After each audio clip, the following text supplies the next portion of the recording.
हाँ सर, आप नदी के बारे में क्या कहना चाहोगे आज?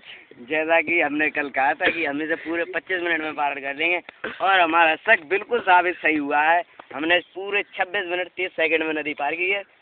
और लेकिन आप बता रहे थे बीच में बहुत गंदा पानी था और गड्ढे भी थे, उससे आप अटके भी, लेकिन आपने कोशिश करके, क्योंकि डर के आगे जीता आपने कहा था, इसलिए आप नदी को पार तो कर गए, लेकिन आपको कठिनाई कितनी हुई? कठिनाई बहुत हुई। एक बार तो मैंने 2-3 गोते भी लगाए, लेकिन मैंने भरपूर कोशिश की। जैसा कि मैंने कल भी कहा था कि मैं पूरी मेहनत करूंगा इसे पार करने के लिए, इसलिए मैंने कई गोते लगाए हैं और लकड़ियों के बीच में फंसता हुआ फिर भी मैंने पार कर ली नदी। लेकिन आप जब ये नदी पार की तो आप कैसा फील कर रहे थे? मैंने जब ये नदी पार की थी तो मुझे ये लग रहा था कि मैं जा रहा हूँ, शायद कि मैं इसे कभी नहीं पार कर पाऊंगा। नहीं, आज आप इतने बड़े मुकाम पे खड़े हो, आपने नदी पार की है एक ही साथ में, आप क्या कहना चाहोगे उसके बारे में? मैं इसके लिए बहुत खुश हूँ। मैं ये जानना चाहता हूँ कि मैं एक सपने में भी नहीं सोच सकता था कि ये नदी पार कर लूंगा।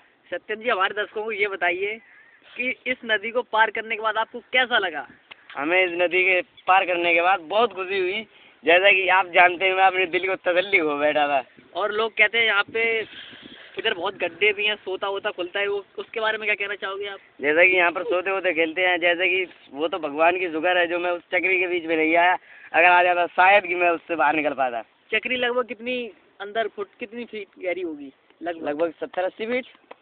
70-80 फीट अगर जाओगे तो आप क्या कर सकते हो उसमें, कैसे बचोगे अगर जाते? उसमें बचने का कोई चांस ही नहीं दिखाई देता उसमें हमें। अच्छा दर्शकों, आज मैंने आपको मिलाया है सत्यम जी से, इन्होंने 25 मिनट में नदी को पार किया है। इसी के साथ अपनी बारी को विराम देते हैं हम। धन्यवाद।